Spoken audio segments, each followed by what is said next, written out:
వరంగల్ ఓరుగల్లు గడ్డ. ఎన్ని సంవత్సరాలు అయిపోయింది నేను ఇక్కడికి వచ్చి. ప్రజా అంకిత యాత్ర ద్వారా ఇక్కడ రోడ్ల మీద రోడ్ షో చేసినప్పుడు ఆ మహాజనాన్ని అద్భుతమైన దృశ్యాలు ఇంకా నా కళ్ళకి కట్టినట్టే ఉంది.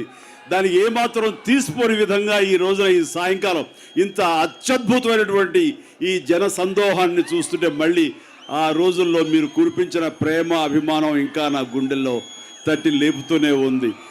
వరంగల్కి ఎన్నిసార్లు వచ్చినా ఇదే రకమైన ప్రేమ, ఇదే రకమైన అభిమానం, ఇదే వాత్సల్యాన్ని చూపిస్తున్నారు మీరు. మీ అందరికీ ఇక్కడ ప్రజానికానికి, ఓరుగల్లుకి తరలి వచ్చినటువంటి ఇతర ప్రాంతాల అభిమానులకి ప్రతి ఒక్కరికి శిరస్సు వంచి నమస్కరిస్తున్నాను. మనుషుల ప్రేమ స్వచ్ఛత, వాళ్ళు చూపించే ప్రేమ వాత్సల్యాలు ఎలాంటి స్వార్థం లేని నిస్వార్థమే పూర్తమైనటువంటి వాత్సల్యం, అభిమానం, దీనికి ఎప్పుడు మేము ఫిదా అయిపోతుంటాం. అందుకనే ప్రొడ్యూసర్స్ ఇంత అత్యద్భుతమైనటువంటి విజయం సాధించిన మన సినిమా ఎక్కడ పెట్టుకుందామని మీమాంసలో ఉన్నప్పుడు వరంగల్ పెట్టుకుందామని మాకందరికీ అనిపించి ఇక్కడ ఈ ఓరుగల్లికి మేము రావడం జరిగింది. ఇది ప్రతి ఒక్కరు అనుకున్నాం, వరంగల్ వెళ్ళాలి, అక్కడ మన విజయోత్సవం వాళ్ళతో మనం పంచుకోవాలి అంటూ వచ్చేందుకు అంతకంతగా మీ అందరి నుంచి అభిమానాన్ని మీ ప్రతిస్పందని మీరు తెలియజేస్తుంటే ఇక్కడున్న ప్రతి ఒక్క వ్యక్తికి, ప్రతి మనిషికి, ఇతర ప్రాంతాల నుంచి ఇక్కడ తరలి వచ్చిన మా అభిమానులకి ప్రతి ఒక్కరికి నేను స్పందించిన మనసుతోటి నేను నా నమస్కారాలు, ధన్యవాదాలు తెలియజేసుకుంటున్నాను. ఈ రోజున ఈ విజయోత్సవ సభకు ప్రత్యేకించి వచ్చిన మంత్రివర్యులు, మా మిత్రులు, సోదర సమానులు ఎర్రబల్లి దయాకరావు గారికి, ఇతర శాసనసభ్యులకు, విచ్చేసిన మహిళా సభ్యురాలకి, అలాగే ప్రతి నా యూనిట్ సభ్యులందరికీ కూడాను నేను నా నమస్కారాలు తెలియజేసుకుంటున్నాను.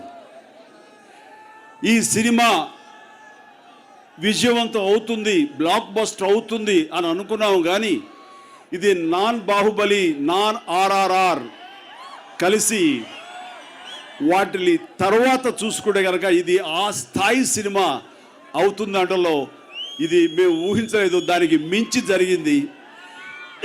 ఆ రకంగా నాన్ ఎస్ఎస్ఆర్ సినిమాల రికార్డ్స్కి దాదాపుగా ఇక్కడ వచ్చినందుకు ఇది ఎవరికి అగ్రతాంబూలం ఇవ్వాలి, ఈ స్థాయి విజయం మాకు అందించినందుకు ఎవరికి చెప్పుకోవాలి, ఎవరికి అగ్రతాంబూలం ఇవ్వాలి ఈ సినిమా ఇంత సక్సెస్ అయినందుకు అంటే ఆ మొట్టమొదటి అగ్రతాంబూలం ఇవ్వాల్సినటువంటి వాళ్ళు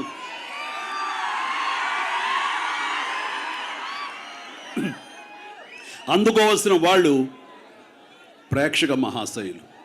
మీకు దీన్ని ఆదరించిన మీకు మేము మా ధన్యవాదాలు చెప్పుకోవాలి. ఇది ఆషామాషి విజయంగా కాదు, రోజు రోజుకి అలా పెరుగుతూ ఇది ఈ రోజుకి ఇది 250 గ్రాస్కి చేరబోతుంది అంటే కనుక అది ఆషామాషి విషయం కాదు. అది అలాంటి అద్భుతమైనటువంటి ఈ విజయం చేకూరిందంటే మొట్టమొదటిగా ప్రేక్షకాభిమానులు మీకు చెప్పాలి. ఇది కంప్లీట్గా మీరు ఏ విధంగా కోరుకుంటారు, నా నుంచి నేను ఎలా ఉండాలని కోరుకుంటారు, గత 44 సంవత్సరాల నుంచి నన్ను మీరు ఎలా చూస్తూ వచ్చారో ఆ విధంగా ఇది మళ్ళీ తెర మీద మీరు చూసినప్పుడు మీ గతం రోజులు గుర్తు తెచ్చుకుంటూ ఆ చిరంజీవిని మననం చేసుకుంటూ స్టేజ్ మన థియేటర్స్లో చూసి మీరు ఆనందపడ్డారంటే అది చాలా నాకు ఎంతో ఆనందాన్ని ఇచ్చే విషయం. పైగా ఈ సినిమా చూస్తూ మీరు గ్యాంగ్ లీడర్, ఒక గారణ మొగుడు, అలాగే రౌడీ అల్లుడు, ఇలాంటి సినిమాలు గుర్తించుకుంటూ ఆ రోజు చిరంజీవిని చూసినట్లుగా ఉంది, ఆ రోజు మన ఫీలింగ్స్ మళ్ళీ పునరావృతం అవుతున్నాయని మీరు అందరూ అంటుంటే కనుక అలాంటి ఫీలింగ్ మీకు ఇచ్చినందుకు నాకు చాలా చాలా సంతోషంగా అనిపించింది. నా జీవితం ధన్యమైనది అనిపించింది. ఇలాంటి ఫీలింగ్ మీకు నాకు ఇవ్వడానికి ప్రధానమైన కారణం దర్శకుడు బాబీ తన ప్యాషన్. ఒకప్పుడు బాబీ మీలో ఒకడుగా ఉండేవాడు. వాళ్ళ నాన్నగారు అత్యంత అభిమాని, వీరాభిమాని. తన అభిమానాన్ని తన కొడుకుకు నూరు పోశాడు.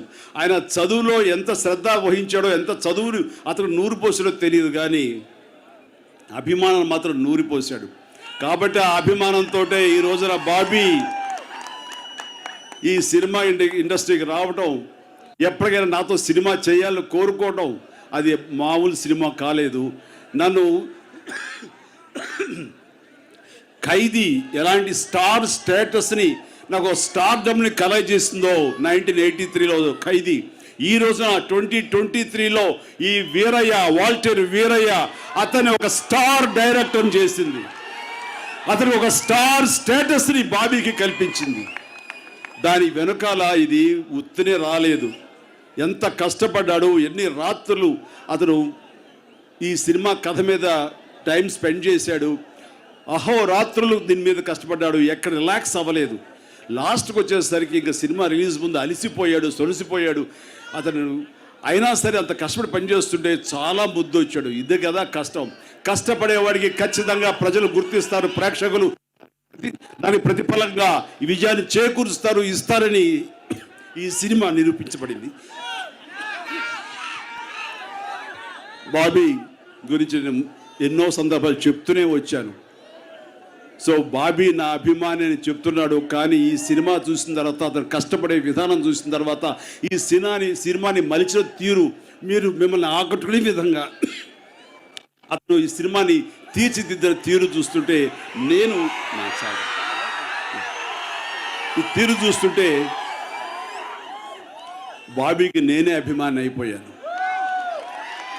అండ్ డైరెక్టర్గా ఒక మొదటి సక్సెస్ ఏమిటి అంటే, చాలా తక్కువ రోజుల్లో రీజనబుల్ బడ్జెట్లో అతను ఈ సినిమా తీయటం. ఒక ఫ్రేమ్ కూడా వేస్ట్ చేయలేదు. ఏదైనా చేస్తుంటే కనుక అది కాగితాల రూపంలో, స్క్రిప్ట్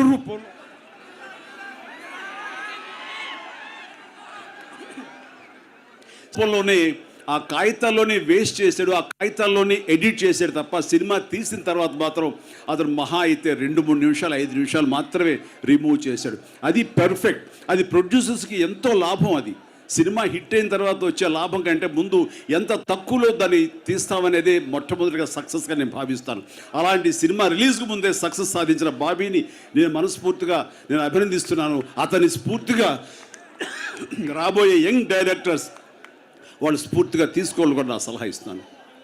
ఇక ప్రొడ్యూసర్స్గా ఫస్ట్ టైం రంగస్థలం సినిమా షూటింగ్ అప్పుడు మా చరణ్ చెప్పాడు, డాడీ రంగస్థలంలో ఆ ఫస్ట్ టైం నేను విలేజ్కి వెళ్ళాను, అప్పటిదాకా విలేజెస్ ఎలా ఉంటాయో నాకు తెలియదు.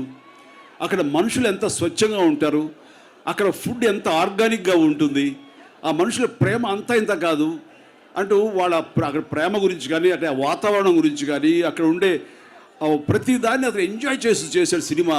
అందుకని ఆ సినిమాలో మనకి చరణ్ కనపడాడు.